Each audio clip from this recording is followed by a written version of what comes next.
भाजपा सांसद बृजभूषण शरद सिंह ने टीएमसी विधायक मदन मिश्रा के बयान पर प्रतिक्रिया दी। मदन मिश्रा ने भगवान राम को मुस्लिम बताए जाने का बयान दिया था। बृजभूषण सिंह ने कहा कि 10 से 15% को छोड़कर अधिकांश मुस्लिम सनातनी हैं। उन्होंने दावा किया कि 4-5 पीढ़ी पहले अधिकतर मुस्लिम हिंदू थे। बृजभूषण सिंह के अनुसार मुस्लिम भी भगवान राम की सनातन संतान है और सनातनी परंपरा से जुड़े हैं। उन्होंने कहा कि सृष्टि की शुरुआत मनु से मानी जाती है और परंपरा भगवान राम तक आती है।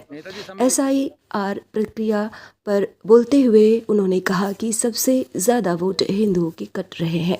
बृजभूषण सिंह ने दावा किया कि गोंडा में ब्राह्मण समाज के सबसे ज़्यादा वोट कटे हैं। उन्होंने कहा कि मुख्यमंत्री पहले ही 4 से 5 करोड़ वोट काटने की बात कर रहे हैं। बयान देते हुए समय पर बृजभूषण शरद सिंह थाना पुरा कलंदर के फिरोजपुर गांव में शोक संवेदना प्रकट करने पहुंचे थे।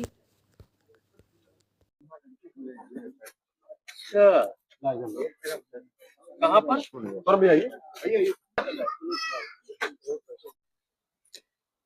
देखिए, जब मुस्लिम ही सनातनी है 10% को छोड़ करके या 15% को छोड़ करके जितने भी मुस्लिम हैं सब भगवान राम के ही संतान है।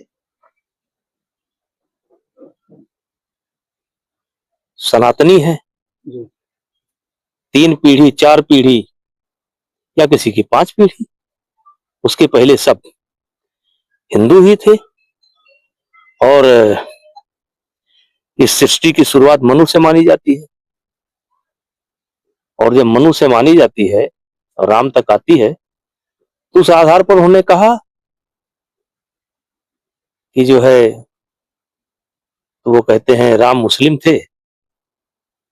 चलिए भाई, हम आपकी बात मान लेते हैं, लेकिन आप हिंदू थे, आप इसीलिए इस बात को कह रहे हैं। देखिए, ये चुनाव सुधार की जो प्रक्रिया चल रही है ये बहुत जरूरी था और हमको लगता है कि कई करोड़ वोट घटेंगे, जिसको लेकर के विपक्ष बहुत भ्रमित है। विपक्ष को पता होना चाहिए कि भ्रम में पड़ने की आवश्यकता नहीं है। आप किसी भी गांव में आइए,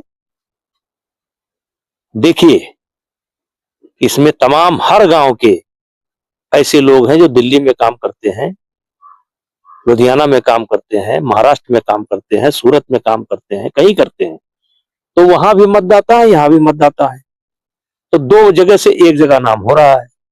अब जिसकी इच्छा है वो सूरत की मतदाता रहे, जिसकी इच्छा है वो दर्शन नगर में मतदाता रहे। तो अभी हमारे मुख्यमंत्री जी का बयान भी आया है कि 3 करोड़ के ऊपर या 4 करोड़, उन्होंने आंकड़ा पेश किया है कि 3 करोड़ के ऊपर हिंदुओं के वोट कट रहे हैं। तो हिंदू कौन है? वो वही हिंदू है जो यहाँ भी वोटर है और सूरत में भी वोटर है। तो इसमें ये बात हम लोगों के समझ में आ गई, गांव वालों के समझ में आ गई, विपक्ष को समझ में नहीं आ रही है। विपक्ष जो है मतलब अपनी हार का ठिकाना जो है अभी से बहाना खोज रहा है कि बहाना डाल दो। अरे भाई, मैं कहता हूं कि मुसलमानों से ज्यादा वोट हिंदुओं के कटेंगे। अब मेरे गोंडा जनपद में सबसे ज्यादा वोट ब्राह्मण समाज का कट रहा है।